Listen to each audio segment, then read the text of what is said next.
Alors Emmanuel Macron qui vraisemblablement semble vouloir surprendre en ce début d'été, puisque le président de la République était ce week-end l'invité surprise d'un meeting organisé au Cirque d'Hiver à Paris pour les 10 ans des Jeunes avec Macron. Vous le voyez sur ces images, lors de cet événement, il a affirmé aux Jeunes en marche qu'il aurait besoin d'eux pour dans 2 ans, pour dans 5 ans, pour dans 10 ans. Écoutez le chef de l'État. Alors voilà, vous l'avez compris. Je suis là pour vous dire merci, je suis là pour vous dire soyez fiers, et je suis là pour vous dire j'ai encore besoin de vous et je compte sur vous. Pour les 2 ans qui viennent, chaque jour, pour dans 2 ans. Mais j'ai aussi besoin de vous pour dans 2 ans, pour dans 5 ans, pour dans 10 ans, parce que vous serez là. Et parce que comptez sur moi, je serai là avec vous.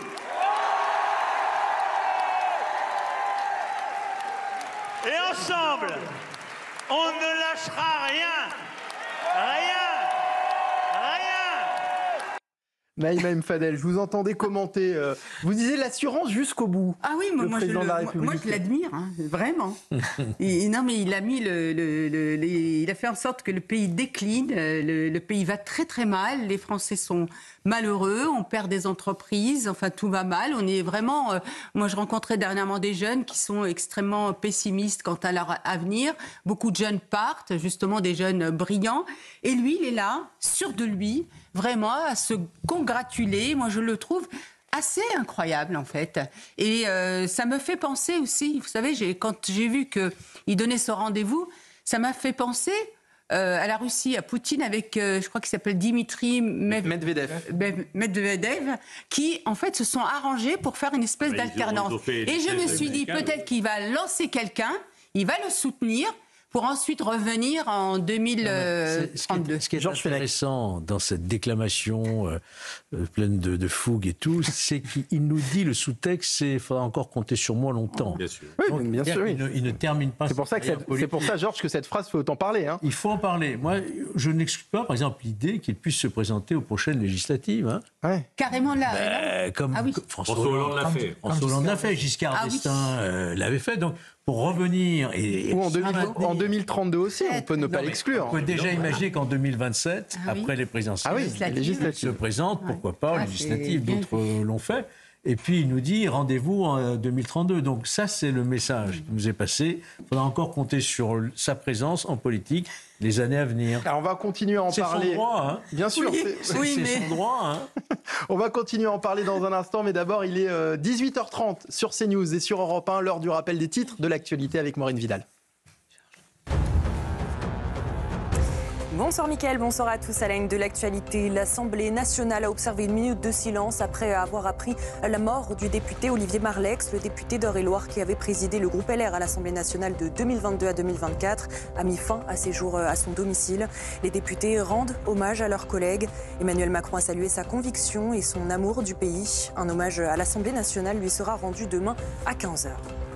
Dans le procès des effondrements mortels rue d'Aubagne à Marseille en 2018, 3 propriétaires ont été placés sous bracelet électronique. L'ancien adjoint au maire de Marseille chargé de l'habitat insalubre, Julien Ruas, a été condamné, lui, à 2 ans de prison avec sursis. Pour rappel, le 5 novembre 2018, 8 locataires sont morts dans l'effondrement de ces immeubles. Et 27 personnes sont mortes au Texas dans le camp de vacances dévasté après les inondations qui ont frappé cet État du sud des États-Unis. Ce week-end, plus de 80 personnes sont mortes au Texas. Le bilan devrait encore s'alourdir selon les autorités.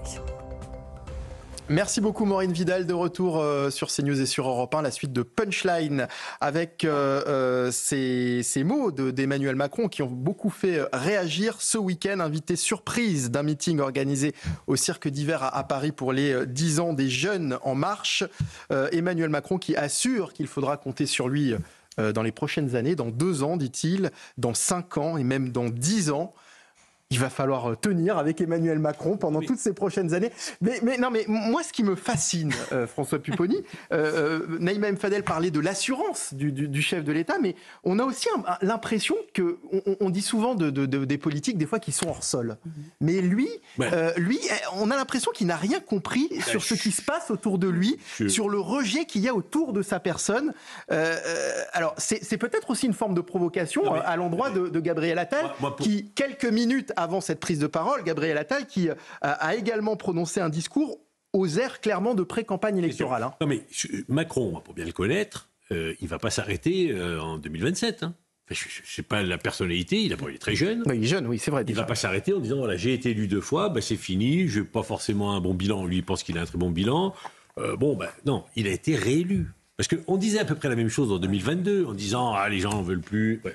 Il a été réélu. Okay. Donc lui, dans son idée, il ne va pas abandonner, il va continuer. Je pense qu'effectivement, il pense à 2027 parce qu'il n'y a pas de raison qu'il n'y pense pas. Et ce qu'il a dit à Gabriel Attal et à d'autres, c'est de dire « si on n'est pas unis en 2032, et si on n'est pas unis en 2027, on va perdre ». Et donc, il va s'occuper de la campagne de 2027. Il a mis, entre guillemets, il a mis un stop à Gabriel Attal. On verra ce qu'il fera avec Édouard Philippe.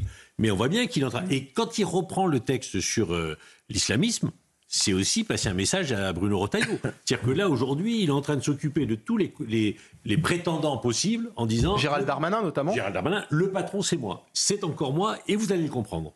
Alors, ce matin, Louis Alliot, maire RN de Perpignan, était dans l'heure des pros sur CNews. Il s'est justement exprimé au sujet d'Emmanuel Macron. Je vous propose de l'écouter. Emmanuel Macron aura été le pire président de la République que nous ayons.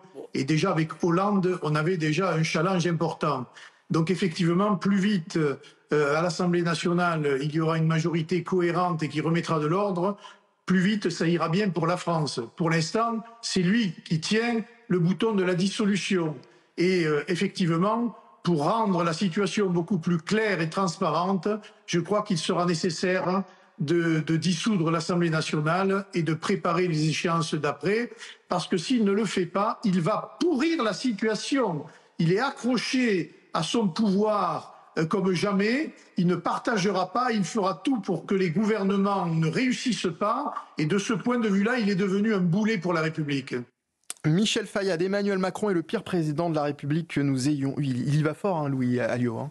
C'est sûr qu'il y va fort, mais il y a quelque chose aussi qui est assez choquant, c'est que dans l'esprit de la Ve République, le président de la République est au-dessus des partis. Et là, on voit un président qui vient dans une arène d'un parti politique, même si c'est le sien, même s'il en est le fondateur, et qui se présente qui fait de la politique, en exercice. En fait. Et qui fait de la mais qui fait même de la politique partisane dans son propre parti. C'est-à-dire que le général de Gaulle, il ne se mêlait pas des affaires du parti gaulliste. Même Jacques Chirac, même François Mitterrand, même François Hollande. Et Giscard d'Estaing. Enfin, là, c'est le premier. Aucun des présidents de la Ve. Vous avez raison. Peut-être que François Hollande et François Mitterrand. Ils s'en mêlaient beaucoup. Non, mais qui va beaucoup à l'Élysée. Non, à l'Élysée, je veux bien. Il y avait les réunions du soir, etc. C'est vrai. Mais moi, je parle d'aller dans un meeting du parti. Honnêtement, je ne me rappelle pas le général de Gaulle. Je pense que c'est une bonne citation. Et en cela, je veux dire, c'est un non-respect de la Constitution et de l'esprit de la Ve République, et ça ternit encore la fonction présidentielle, parce que le président est censé être au-dessus des partis. C'est ce qu'il fait depuis 8 ans. François Pupponi. C'est ce qu'il fait depuis 8 ans, en disant il y avait l'ancien monde, il y a le nouveau monde. Et le patron, c'est moi. Et donc, effectivement, c'est pas très respectueux des institutions, parce que rappelez-vous comment la manière dont il a traité les corps intermédiaires dès le début, que ce soit le Parlement comme les syndicats, c'était de dire on va un peu changer les règles. C'est la Ve République. Mais le président, c'est le chef, et c'est lui qui décide de tout. Après, on peut aussi dire, à la différence des autres présidents que vous avez cités, que ce soit François Hollande ou Nicolas Sarkozy, que ce parti, c'est le sien. C'est lui qui l'a fondé. C'est lui qui a tout. D'ailleurs, il revient à l'origine. C'est un peu, en quelque sorte, son bébé. Georges Fenech. Oui, mais ce qu'il faut voir, c'est qu'il n'a plus le pouvoir. Le pouvoir n'est plus à l'Élysée. Vous le savez très bien. À partir du moment où il n'y a pas de majorité à l'Assemblée nationale, et son parti En Marche, devenu Renaissance, n'est qu'un des éléments de ce bloc central.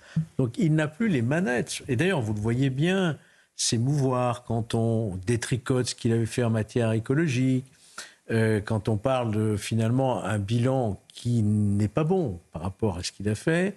il est très en colère, on le sent. Il veut essayer de se montrer toujours aux manettes. Mais, mais le fait qu'il n'ait plus le pouvoir en tant que président de la République, ce n'est pas inédit non plus. Il y a eu des cohabitations dans le passé. Quand les cohabitations ont eu lieu, que ce soit sous Mitterrand ou sous Chirac, le président restait dans ses attributions. Exactement. Il laissait le Premier ministre gouverner. Là, vous voyez bien que M. Macron est intervenu, par exemple, pour recadrer M. Retailleau sur la question du nucléaire, ou enfin, des énergies renouvelables.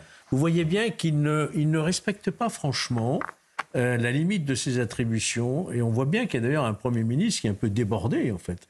Il est débordé par ses ministres qui s'entrechoquent et par un président qui se mêle de ce que le gouvernement devrait faire en termes de comportement. Donc voilà, il s'agite.